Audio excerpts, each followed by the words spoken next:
going to get aggressive. He's been so convincing with his plays. Automatic willing to get involved, but he's surely never going to expect Dead Fox. And this is where the HP on Automatic, remember, he hasn't taken damage from an opponent. It's all been a teammate. Automatic's going to be a free kill, but it'll also give things up. Rush will know exactly what's going to happen, actually. The trigger discipline. This is amazing. He's got to be careful. Rush, not aware. Great round from Dead Fox. Opener, the best of 3, 19 being that number. And for the momentum that the Renegades has had, it would not surprise me at all if they were to find success right about now. They have taken connector control, and it looks like they're going to want to take all of A as a whole. They do have JKS there on the ramp by himself. And it would appear as though maybe Liaz just barely skated by. But all of this damage, and well, they've read it to perfection. JKS with the peak of a lifetime on the device, punishing him. But for what it's worth, that will be pitch to drop as well. It's a 2-on-2. Nade, it's going to land on top of the bomb. It's a smoke. Jame on an AWP switches to the knife. It's all he has to work with. They're on it. They tap it. They want to bait him out. He's swinging, but he's missing. They're going to get it in the smoke. And they're going to be legendary on one defuse. 16-7. And Avangard goes down, but ends are through. What a fantastic showing from them. 0-2 down in this stage of the tournament, and they've brought it all the way back. They go 3-2, and it's 16-7 in the second map against Avangard. Everyone showed up.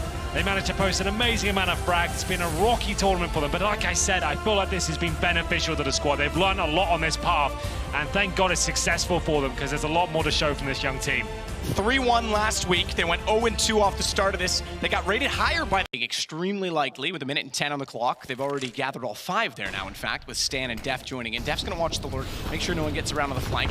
Molotov's down. That's going to force off Guardian. He manages to stay on top of the generator, from which you can only spot the second entrance at Checker. Smoke still down on the site. Adren's going to elevate himself as well to see around the smoke, but there's a timer on this. It's going to be doubled. They've already cleared one side. Second Molotovs again. So they're making it very chaotic. Adren's doing the only thing he can, trying to get above the flames, but he still burns alive, and Ricky's got Guardian. What an execution. It was a double execution. They did it once. They caused movement.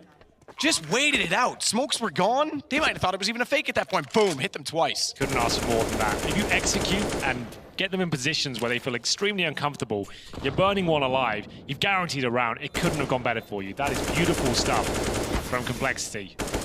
I didn't expect this level from them, I'll be honest. I thought FaZe would come onto this particular map, which you consider quite puggy. They could... Big Gratisfaction hits a brilliant shot with it. Of course, it's him that finds the AWP.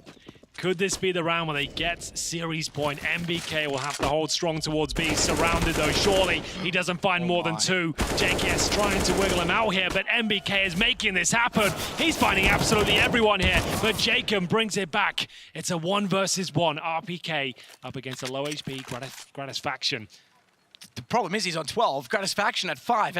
is being engaged. This draws his attention elsewhere. Now A main is going to push in. They've got so much ground already covered. Here comes Coldzera with the Desert Eagle. He's picked up 2, make it 3, and he's still somehow alive. This is another player, another body they're going to have to deal with, and in doing so, it draws out Taco and Fur into the open. 30 seconds to stall this bomb plant. Both Forrest and Lekro are low. Make it...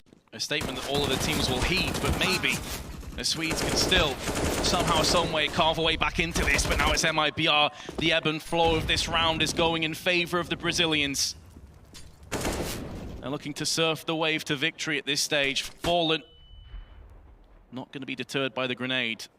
One of the last 2 nades in possession of NIP. Did GetRight just spot him? I think they both spotted each other, but GetRight wanted to be the aggressor, and he kind of peered over towards T-mid, hoping that Fallen wasn't going to come back, and he did. This is so much time for MIBR in this 2-on-2 to just sit around, and now they know where Dennis is. Dennis has to get aggressive, has to try and catch him off guard, cannot just sit in place, holding the angle with that AUG. Double peek from Fallen and Taco as they work around, and there's a great shot. Quad kill for Fallen in the round. Smiles and high fives all over the place, 15-5. And MIBR hasn't even had to reach deep into the strat book, because every single round they've played on this T side, they've been abusing the fact that NIP there for half a second, which causes Fallen to miss that one. He's got Fur to cover his mistakes, not aware on top of the trains, but Phelps going to come out of the edge of the smoke. He can only get 1. Great trade from Rez, who's having a solid start to this game, but Forrest still lurking around this bomb train, choosing his timing to get aggressive. Rez has to do it again, but it's being watched. Oh, great kill. Very quick at the CZ. Taco and Coldzera a little bit bruised as well. Taco in particular, he is limping. Finished off. That guy is a sniper with that MAC-10. Little bait and switch to flush out Taco's position. So much time as well, Moses. They can play mind games with coldzera here. MAC-10 kill from that range against an Orc. Alrighty then. Expect him to be in the open like that. Most CT setups are very passive, unlucky as anything, but it actually goes down to the 1 versus 1. How has he made this happen? He's playing a great game so far. He knows where Taco is as well. He knows he's stuck inside of the pit at this point in time. He could back off. He has the bomb. There's no need to overcommit to an A plant. He can actually book it to B at this point and beat Taco there, no question about it. But he wants Taco to have that shadow of doubt in his mind that he's already left, that he's going to walk out. Lucky pulls it back brilliantly. 4 kills to clutch it back, and it's now 3 rounds in a row for Jeets. Nav's looking in the right place, but so is Forest. Oof, quick adjustment. His crosshair has been in the right place all major long, and it continues to be so. Securing what could have been an awkward round. I say that maybe speaking too soon. Nitro from behind. They do have the bomb, and they do have plenty of time. It's awkward, but it's not over. Forest already found 3. Dennis is set up. Nitro does have a kit. That was an assumption, and I've been punished for it. Do you know what happens when you assume, Jacob? Yes. What happens? Makes an ass out of you and me. 10-2. Nitro's had a spectacular start in this best of 1. Does have the kit. Does he have the time?